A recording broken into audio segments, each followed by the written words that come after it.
Please ensure the loan repayment, will you? While I was at work, an unexpected email popped up. Upon hastily reaching out to him, Greg calmly began to explain, "Oh, sorry about that. I've fallen for someone else and decided to start a new life with her." Furthermore, he revealed his plan to take the luxury car recently purchased in my name with a loan. Despite my attempts to dissuade him, my husband ignored me, abruptly ended the call, and became unreachable. In the end, Greg disappeared with his mistress, leaving behind a substantial debt. As a mother to our 10-year-old son, I never envisioned such an unfair situation.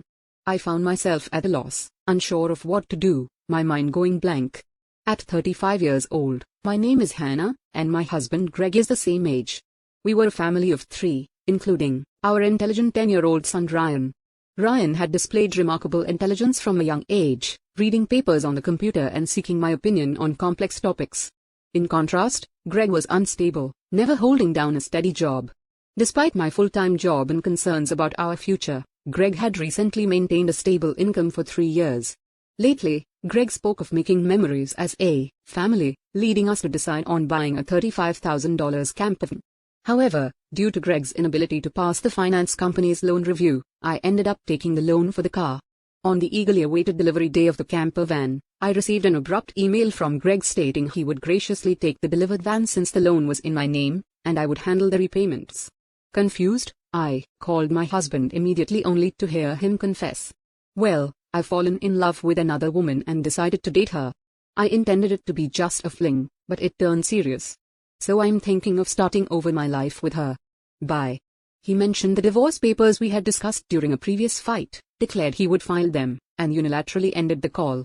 This exchange marked the first time I realized I had been betrayed by Greg, a shocking blow.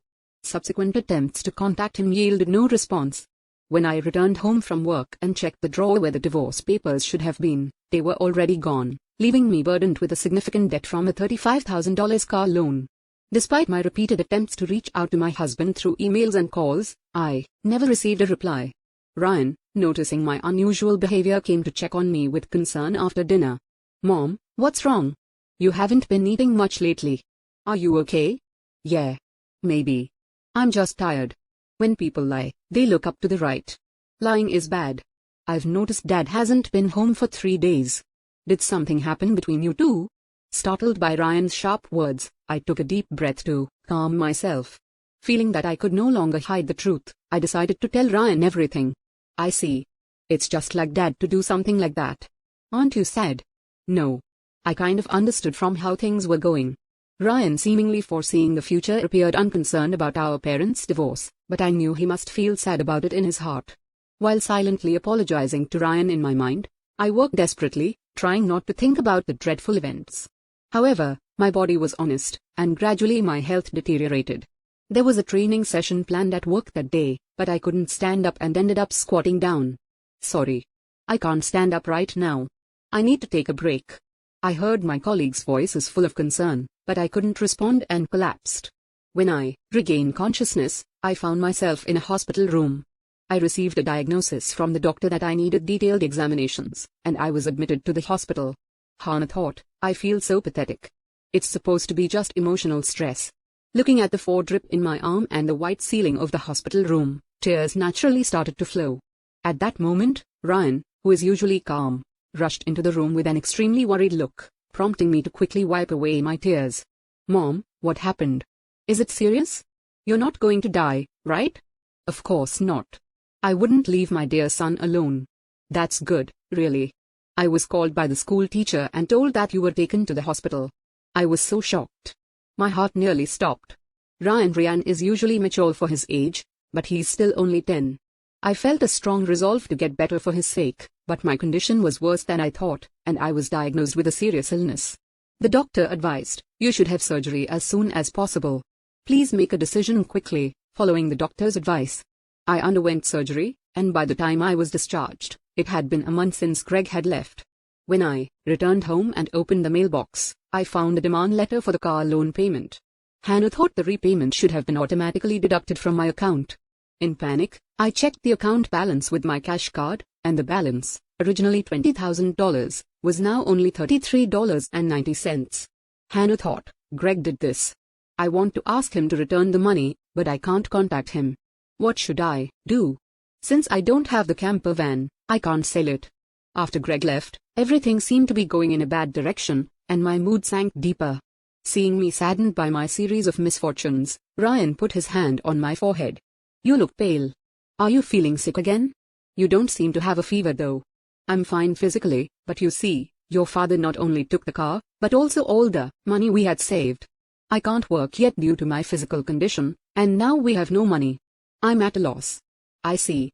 Then I'll deliver newspapers, and I'll search the internet to see if there's any work I can do. Encouraged by my 10-year-old son, I told myself that it wasn't the time to be down. Sorry for worrying you. I can't afford to be weak. I'll change my mindset and try to do whatever I can, I said, smiling at him. Ryan also smiled back and then said something unexpected. Let's plan how to get the car back from Dad. How can we do that? The camper van is in your name, right? Yes. But what about it? Then maybe we can? Ryan suggested an idea that I couldn't even imagine. I had never thought such an idea could exist. Also, I have no idea where your father is. Then let's check on my phone.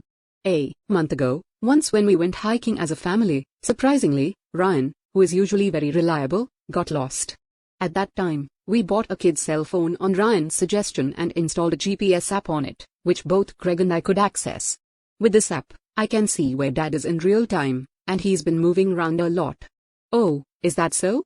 But what if we find him, and he just says something vague, and escapes again? As I pondered this, Ryan smiled and made an intriguing suggestion.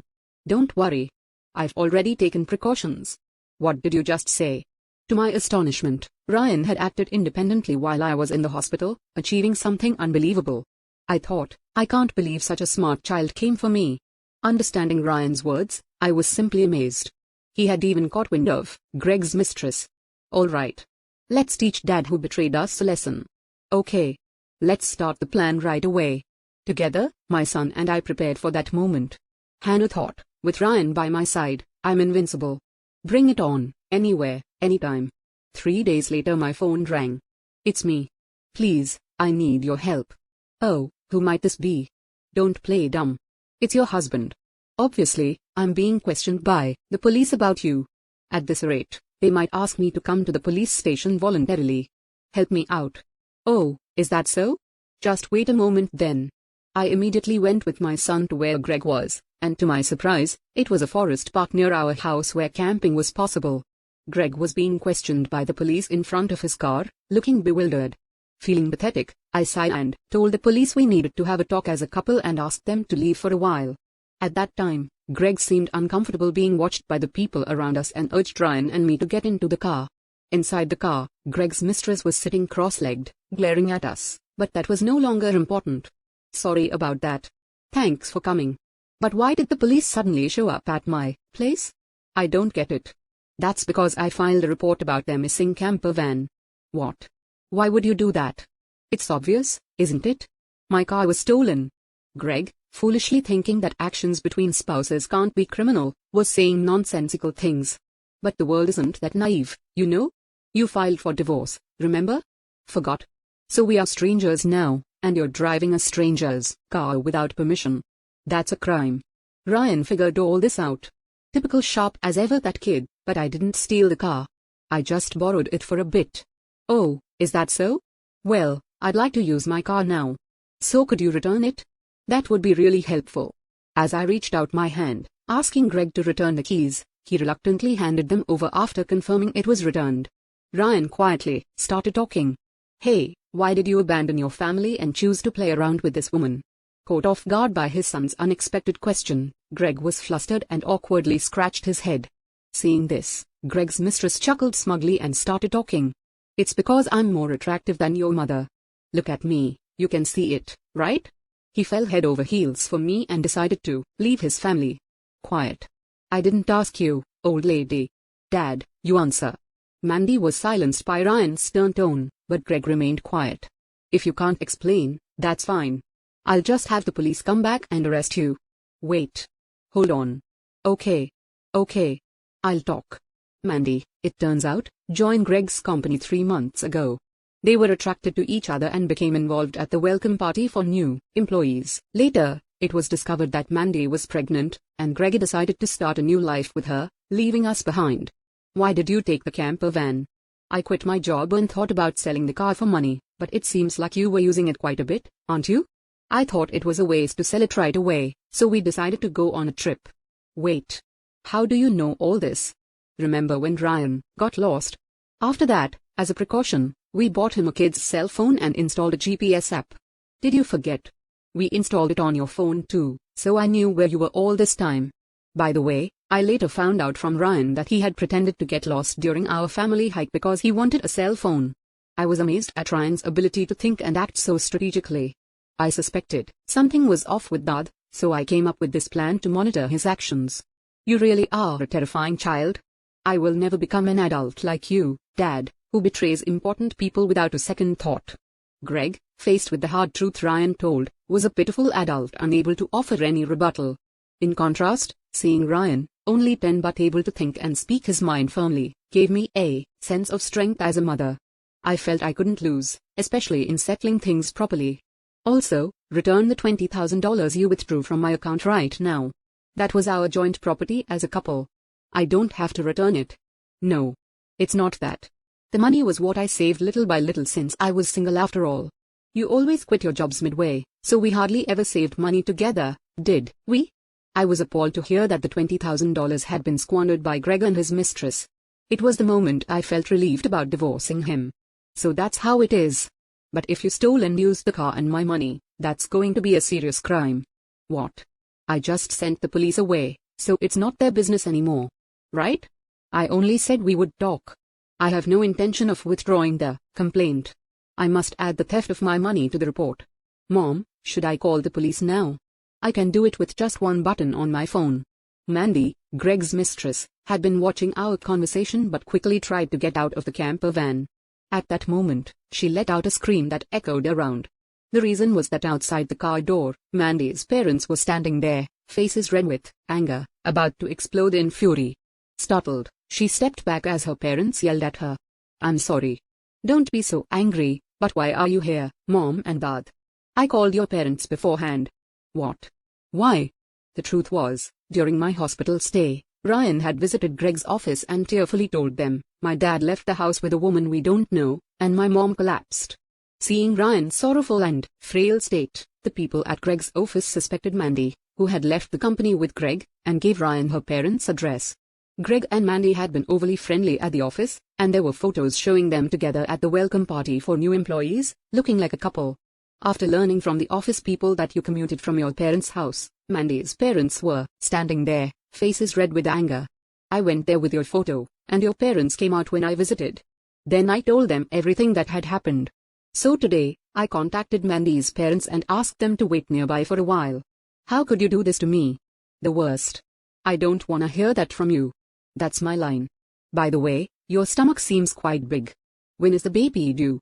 In 3 months. What? Wait a minute. That doesn't add up with when you met my husband. You two met only 3 months ago, right? What's going on?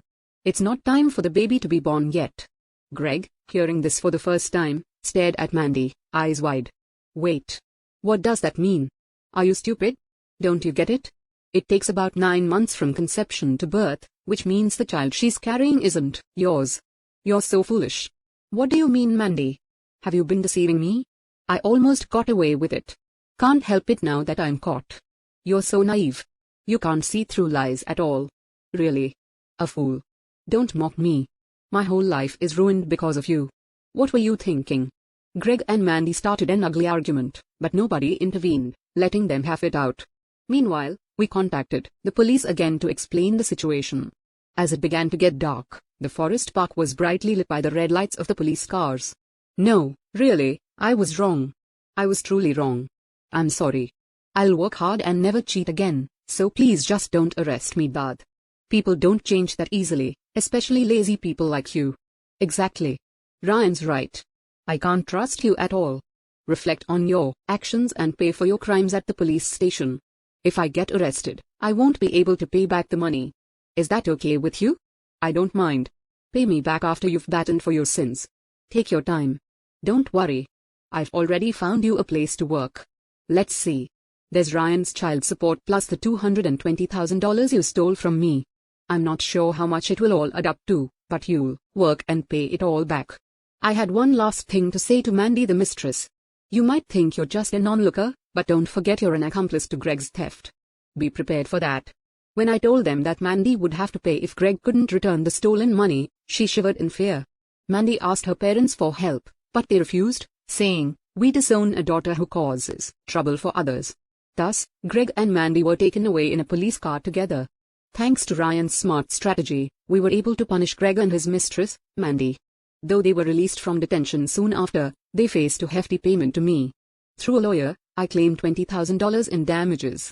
Additionally, I made Greg agree to pay $500 a month in child support for Ryan. I introduced Greg to a subcontracting factory of the company I work for. The support and other charges I claimed from Greg would be deducted from his salary and paid into my account. I also sold the camper van and was freed from the auto loan. Since then, my health has improved remarkably, and I am now energetically committed to my job. Ryan has been actively helping with household chores and errands. I want to keep moving forward strongly so that Ryan can pursue the path he loves without giving up.